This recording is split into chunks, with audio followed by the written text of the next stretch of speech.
everybody, and welcome to the Ozarks Sports Report podcast. I'm here with the head coach of the Clever BlueJays, Coach Justin Snider, on the phone, and we're going to be doing another weekly recap with the head coach of the Clever BlueJays, Justin Snider. Recapping the games from the past week with the Clever BlueJays. The Clever BlueJays went over to play Galena and beat Galena 7-1. Then they went and played Spokane and beat them 24-2. Then they went down to the natural state of Arkansas to our best ballpark in Springdale, Arkansas, and defeated Howell, Oklahoma by a final score of 7-1. Howell, Oklahoma was 16-6 on the record. And then Clever went back to Missouri and played Exeter and defeated them 5-3. And Clever is now 10-2. First off with our questions, Coach Snider, what was the main strategy coming into your games last week between Galena, Spokane, Howell, Oklahoma, and Exeter? I think that our biggest key is for us is, pitchers throwing strikes and playing good defense behind our pitchers. We hit well, but we don't hit great. So, it's really big for us in order for us to continue to see success to definitely play really good defense behind our pitching. And right now we're fielding it at about I think it's 956 right now %, which is extremely, extremely high for high school baseball. And then with pitching and hitting comparison that you just mentioned from this week, what was the advantages that you saw from both pitching and hitting from the games that you guys played between Galena, Spokane, Howell, Oklahoma, and Exeter? With the exception of the Exeter game, we hit really well last week. The Exeter game last night, they're much, much improved, and they've got a kid that's pretty good on the mound, and he threw really well last night. And, we saw some really good arms from Howell, Oklahoma, too, when we traveled down to Arkansas on Friday. But we hit really well Friday. We hit really good in the games last week against Galena and Spokane. Last night we didn't hit great, but we got enough runs and had enough support to get it done. Started off kind of shaky. It was the first time that we had been behind in a game in several weeks. So we were down 3-0 in the Exeter game and had to battle back from behind. So that was definitely,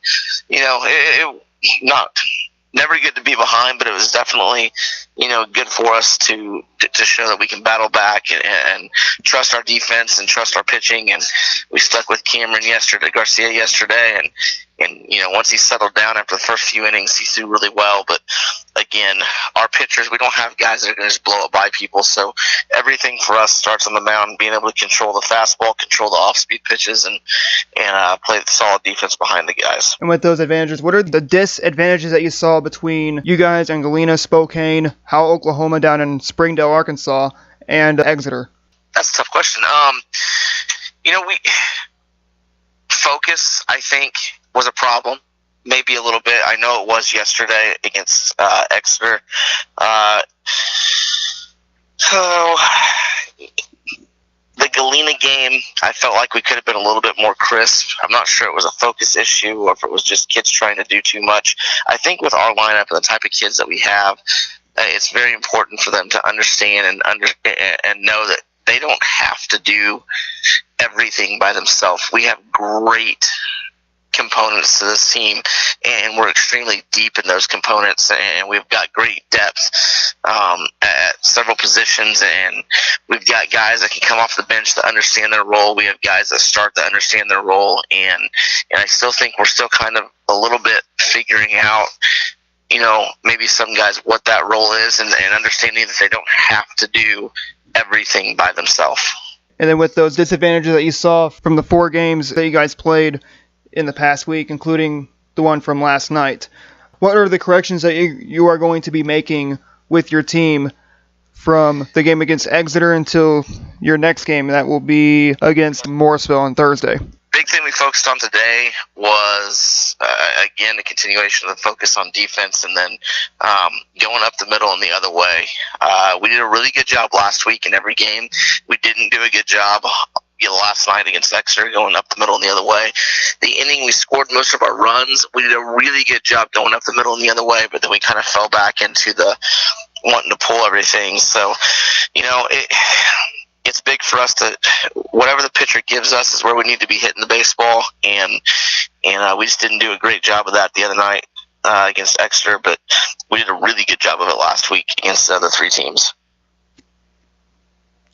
And then with the corrections that you would make, who would be your players of the week that you would give those awards to from your team with the Clever Blue Jays from the 4 games that you guys played?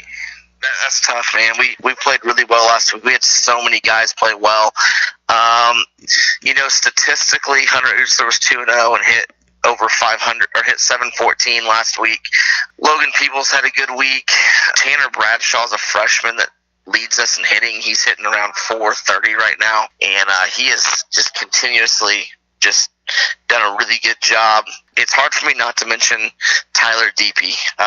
We've put him back into the lineup for the first time all year last week on Tuesday, and he's hit just right around the 500 mark. He won the game against Howe, Oklahoma on the mound, and he's coming off that knee surgery, and we really took our time with him coming back, and I felt like it was time for us to go ahead and put him in the lineup, and we did, and it's paid off so far, and he's played a pretty good outfield and continues to pitch well, and he's hitting, he hit pretty good last week. He hit not so great last night, but again, it's still a work in progress, him coming off surgery, but we just had a lot of guys last week that had really good weeks. And then with those players of the week, which if you didn't notice on our social media, we had nominated 3 to 4 clever players from the Clever Blue Jays as our Ozarks Sports Report players of the week, which they were Hunter Utzler,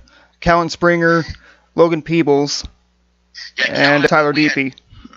When I was kind of talking to you about our, stats and guys that have done well, Cal is another kid that hit right around the 500 mark last week too. So, and then with the upcoming schedule that you guys have with Marion C. Early, College Heights, and Joplin, and Liberal, that's also going to be played at Joe Becker in Joplin.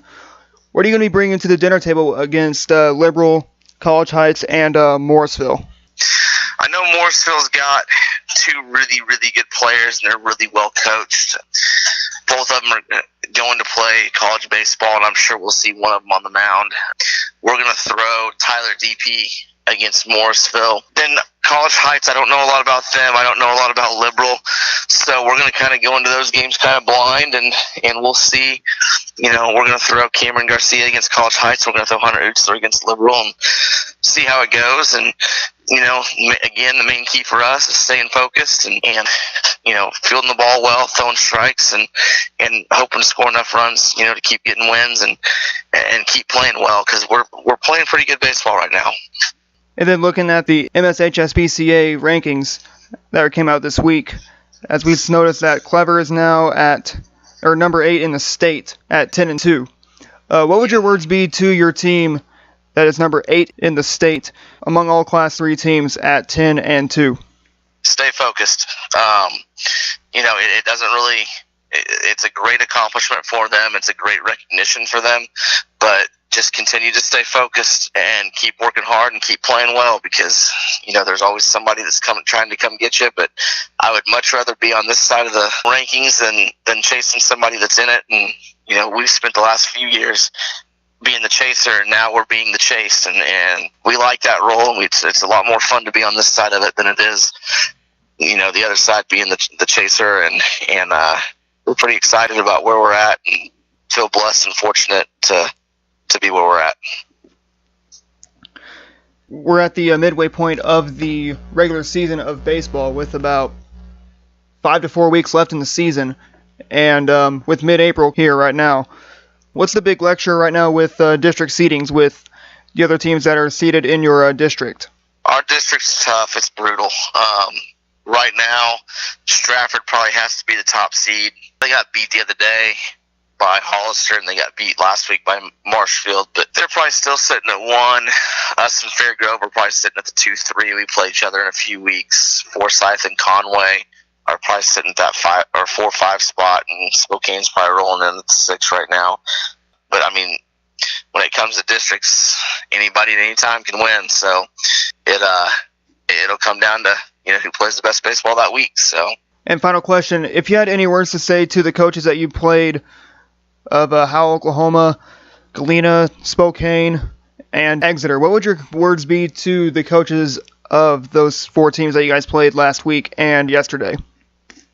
I think especially with Exeter, the improvement of the 4 teams, and of course we didn't know how Oklahoma, but the improvement of Galena, Spokane, and Exeter from the fall is a tremendous, kudos and tip of the hat to their coaches and their coaching staff, because they did a really good job of just, encouraging their kids in the fall and doing a really good job of helping them out and moving them to the next level, because, I know Spokane and Galena struggled pretty bad in the fall, and Exeter, I'm not sure what their final record was in the fall, but tip of the cap, because I know the coaches are working hard, and it just, to see the hard work pay off for them, and their better seasons in the spring than the falls, it's nice to see.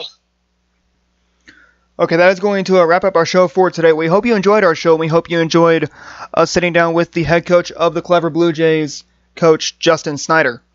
And if you want to stay connected with their social media, be sure to like them on Facebook, follow them on Twitter. Their Twitter is at Clever_Baseball. And once this video is going to be uploaded, we will tag Clever_Baseball in the link. And then if you want to stay connected with our social media, be sure to like us on Facebook, follow us on Twitter, subscribe to our YouTube channel, and check out our website. Our website is ozarksportsreport.wixsite.com/Ozarks Sports Report. So for one final time, I want to say thank you to the head coach of the Clever BlueJays, head coach Justin Snider. And for the fans out there, I want to say thank you all for tuning in for tonight's show, and we'll hope to see you guys in the next show. Have a good day, everybody. Then we go back